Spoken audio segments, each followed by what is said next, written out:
श्री कृष्ण और श्री राम दोनों ही भगवान विष्णु के अवतार थे और दोनों ही बहुत शक्तिशाली थे। परंतु जहाँ एक तरफ श्री कृष्ण को हमने विभिन्न अवसरों पर सुदर्शन चक्र धारण कर अपने शत्रुओं का विनाश करते हुए देखा है, ऐसा कुछ भी हमें श्री राम के साथ क्यों नहीं पढ़ने सुनने को मिला? ऐसा ही कुछ करते हुए हम श्री राम को क्यों नहीं देखते? क्या प्रभु श्री राम सुदर्शन उठाने में सक्षम नहीं थे? क्यों श्री राम ने सुदर्शन चक्र को धारण नहीं किया? इसका उत्तर जानने के लिए इस वीडियो को अंत तक अवश्य देखें। ओम गणपति चैनल में आपका स्वागत है। अगर आपको हमारे वीडियो पसंद आते हैं तो कृपया चैनल को सब्सक्राइब और वीडियो को लाइक अवश्य करें। इससे हमें और भी अच्छा कार्य करने की प्रेरणा मिलती है। पद्म पुराण के उत्तरकांड अध्याय 253 के अनुसार एक समय भगवान शिव पार्वती जी से पूर्व काल की बात बताते हुए कहते हैं कि एक समय स्वयंभू मनु ने श्री हरि की घोर तपस्या की थी और उनसे ये वर प्राप्त किया था कि श्री हरि 3 जन्मों तक उनके पुत्र हों। तब श्री हरि बोले, जगत के पालन और धर्म की रक्षा का प्रयोजन उपस्थित होने पर भिन्न भिन्न समय में मैं तुम्हारे जन्म लेने के पश्चात मैं भी तुम्हारे यहाँ अवतार लूंगा। उन स्वयंभू मनु का पहला जन्म रघुकुल में हुआ था। वहाँ वे दशरथ के नाम से प्रसिद्ध हुए। भगवान शिव श्री रामचंद्र जी का चरित्र बताते हुए कहते हैं कि उन दिनों हिरण्यकश्यप और हिरण्याक्ष नामक दैत्य अपने दूसरे जन्म में महाबली कुंभकर्ण और रावण हुए। रावण ने वर प्राप्ति के उपरांत तीनों लोकों पर विजय पाली थी। वह बड़ा दुष्टात्मा था। उसे देवता, दानव और राक्षसों द्वारा अवध्य होने का वरदान था। राजा दशरथ की पत्नी कौशल्या के पुत्र के रूप में साक्षात श्री हरि ही अवतीर्ण हुए थे। तदंतर कैकेयी के गर्भ से भरत का जन्म हुआ था। वे पंचजन्य शंख के अंश के रूप में प्रकट हुए थे। इसके बाद सुमित्रा ने लक्ष्मण तथा शत्रुघ्न को जन्म दिया था। लक्ष्मण जी भगवान अनंत के अंश से और शत्रुघ्न सुदर्शन के अंश के रूप में प्रकट हुए थे। इस संपूर्ण वृतांत से हमें ये ज्ञात होता है कि सुदर्शन चक्र तथा शंख भरत एवं शत्रुघ्न के रूप में अवतरित हो चुके थे। इसीलिए श्री राम ने सुदर्शन चक्र धारण किया हो या उसका उपयोग किया हो, इसका वर्णन हमें रामायण तथा अन्य किसी भी पुराण में नहीं मिलता।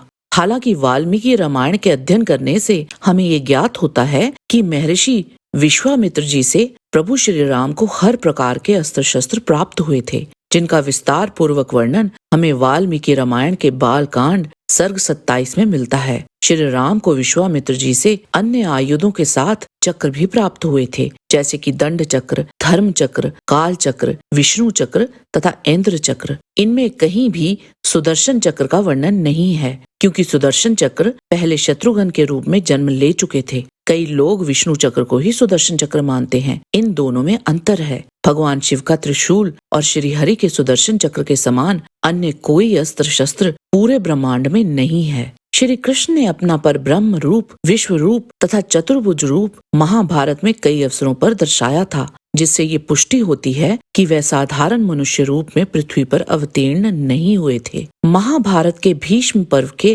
35वें अध्याय में जब अर्जुन को श्री कृष्ण के विश्व रूप के दर्शन होते हैं, उसके बाद श्री कृष्ण अर्जुन से कहते हैं कि हे अर्जुन, मैंने अपनी योग शक्ति के प्रभाव से ये मेरा परम विराट रूप तुझको दिखलाया है, जिससे तेरे अतिरिक्त दूसरे किसी ने पहले नहीं देखा था। मेरे इस प्रकार के इस विकराल रूप को देखकर तुझको व्याकुलता नहीं होनी चाहिए। तू भय रहित होकर उसी मेरे इस शंख चक्र गदा पद्म युक्त चतुर्भुज रूप को फिर देख। इस प्रकार चतुर्भुज रूप के दर्शन देने के पश्चात अपने स्वाभाविक मनुष्य रूप में आ गए। श्री राम के सुदर्शन चक्र ना धारण करने का एक और मुख्य कारण ये भी था कि रावण की मृत्यु केवल एक मनुष्य या किसी वानर के हाथों से ही संभव थी। अगर श्री राम का भी चतुर्भुज रूप होता और वह सुदर्शन चक्र धारण किए हुए होते तो वरदान का ही नियम भंग हो जाता कि ये मनुष्य नहीं देव स्वरूप हैं। परंतु इसका ये अर्थ नहीं था कि शक्ति में श्री राम या श्री कृष्ण में कोई अंतर था। प्रभु श्री राम ने तो एक तिनके को ही वज्रास्त्र से शक्तिशाली दिव्यास्त्र में परिवर्तित कर दिया था। उनका शारीरिक बल मनुष्यों समान नहीं बल्कि दिव्य था। और ऐसा भी नहीं है कि प्रभु श्री राम ने कभी अपने अवतार होने का प्रमाण नहीं दिया।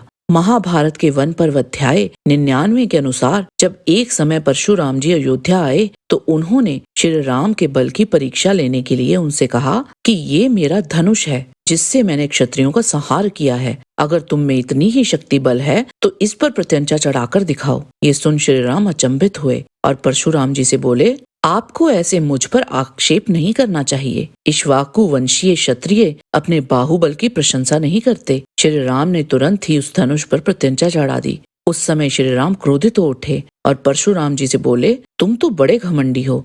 तुम्हारी कठोर बातें सुनकर भी तुम्हें क्षमा कर रहा हूँ। लो, मैं तुम्हें ये दिव्य दृष्टि देता हूँ जिसके द्वारा तुम मेरे यथार्थ स्वरूप का दर्शन कर सकोगे। तब परशुराम जी ने श्री राम जी के शरीर में 12 आदित्य, 8 वसु, 11 रुद्र, साध्य देवता, मरुद्रन, पितृगण, अग्निदेव, नक्षत्र, ग्रह, गंधर्व, राक्षस, यक्ष, देव ऋषि और धनुर्वेद, इन सभी का चेतन रूप धारण किए हुए प्रत्यक्ष देखा। रामचरितमानस के अनुसार उन्होंने अपने यथार्थ रूप के दर्शन माता कौशल्या को भी दिए थे। प्रभु श्री राम और श्री कृष्ण दोनों ही समान रूप से शक्तिशाली थे, बस उनके अवतार अलग अलग उद्देश्य से हुए थे और सबसे महत्वपूर्ण उस परम परमात्मा की लीला ही यही थी। जय श्री राम, जय श्री कृष्ण।